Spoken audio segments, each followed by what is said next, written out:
অর্ধবার্ষিক পরীক্ষার ফলাফল অনুষ্ঠানে আরবেশ্বর কলেজের মাননীয় অধ্যক্ষ স্যার উপস্থিত আছেন, শাখা 3-এর শাখা প্রধান দীপক শিকদার স্যার উপস্থিত আছেন,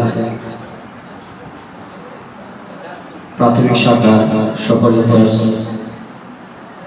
এবং শিক্ষক মন্ডলী আমার সামনে উপবিষ্ট আছেন, অভিভাবক বৃন্দ সবাইকে আবারও সালাম। আমরা আজকে এখানে এসেছি আমাদের সন্তানদের ফলাফল নিতে এসেছি। আমাদের জানুয়ারি থেকে দীর্ঘ 6 মাসে আমরা সেমিস্টার পর্যন্ত আমরা একটি মূল্যায়ন করি। এই মূল্যায়নে আমরা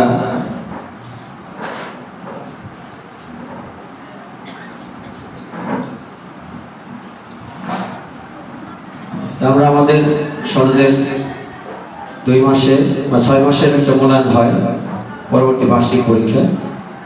তো আজকের অনুষ্ঠানে আমাদের অধ্যক্ষ মহোদয় আমাদের অবগত করবেন কিভাবে সামনে আরো ভালো করা যায় সে বিষয়ে আজকে আলোচনা হবে।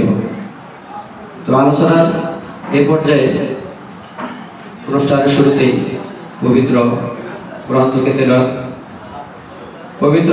তেলাওয়াত করবেন 10ম শ্রেণীর শ্রেণী ইনচার্জ মোহাম্মদ আমজাদ হোসেন স্যার। আমজাদ হোসেন স্যারকে মঞ্চে আসার জন্য আহ্বান জানাচ্ছি। Please sir. আসসালামু আলাইকুম ওয়া রাহমাতুল্লাহ। আউযু বিল্লাহি মিনাশ শাইতানির রাজীম।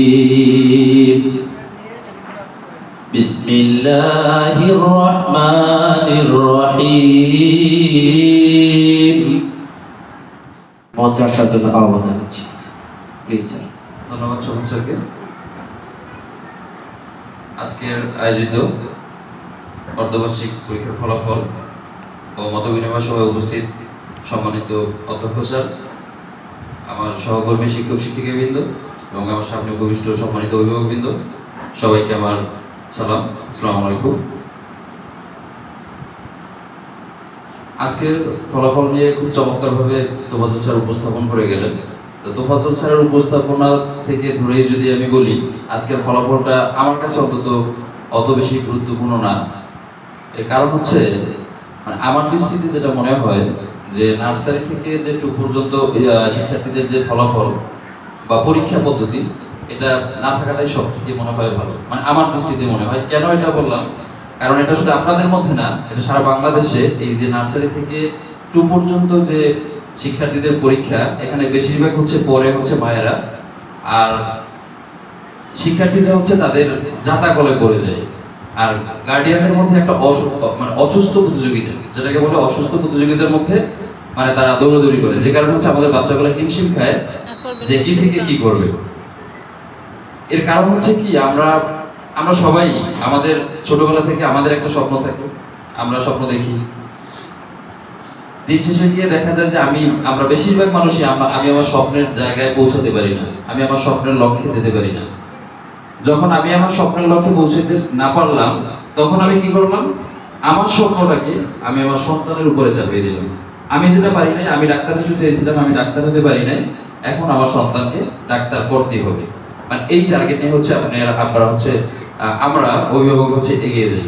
কিন্তু দেখেন একটা জিনিস, আপনারা তো এখানে নার্সারি থেকে 2 পর্যন্ত একটা জিনিস ধারাবাহিকভাবে দেখলে বুঝবেন যে আপনার বাচ্চারা যখন নার্সারিতে পড়ে, আপনি কিন্তু সারাক্ষণ স্কুলে থাকেন। আপনারা এটা খেয়াল করবেন, যারা নার্সারি বা 1 বা কেজির গার্ডিয়ান আছেন, কেজিতে যতজন গার্ডিয়ান এখানে বসা থাকেন, 1-এ কিন্তু ততজন থাকেন না।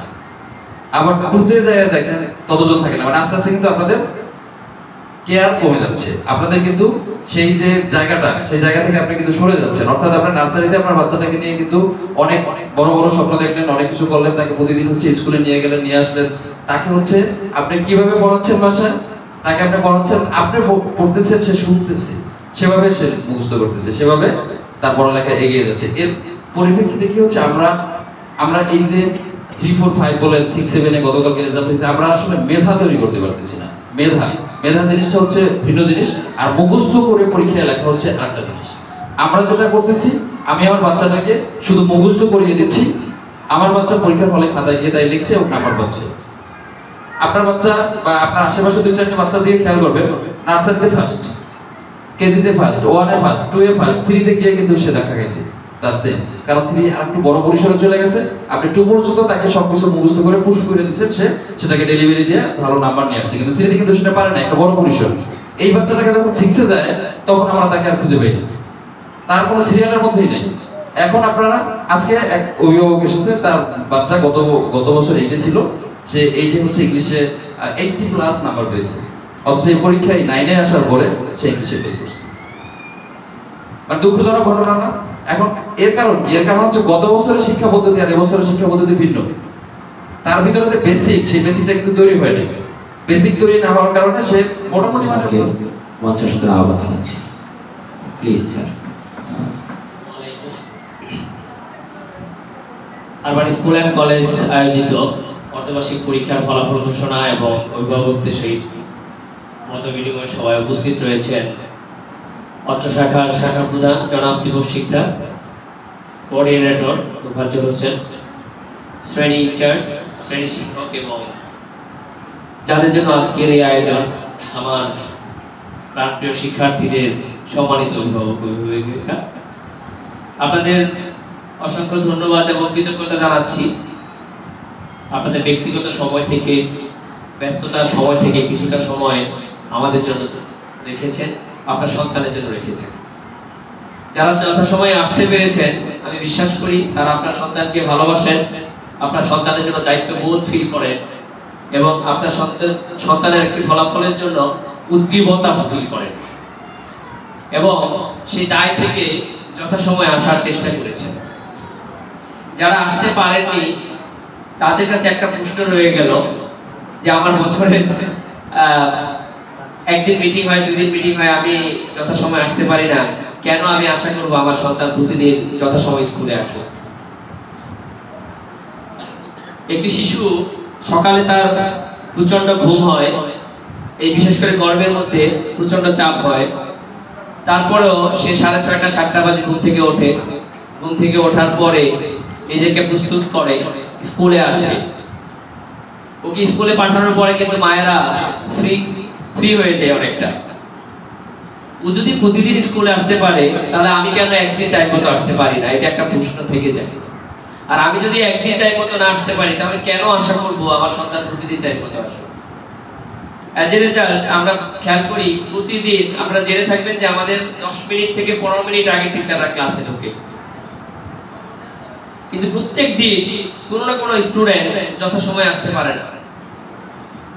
তাহলে কি আমি ধরে নিব যে গার্ডিয়ানরা আজকে টাইম মতো আসতে পারেন নাই, তাদের ছেলেমেয়েরা টাইম মতো স্কুলে আসে না?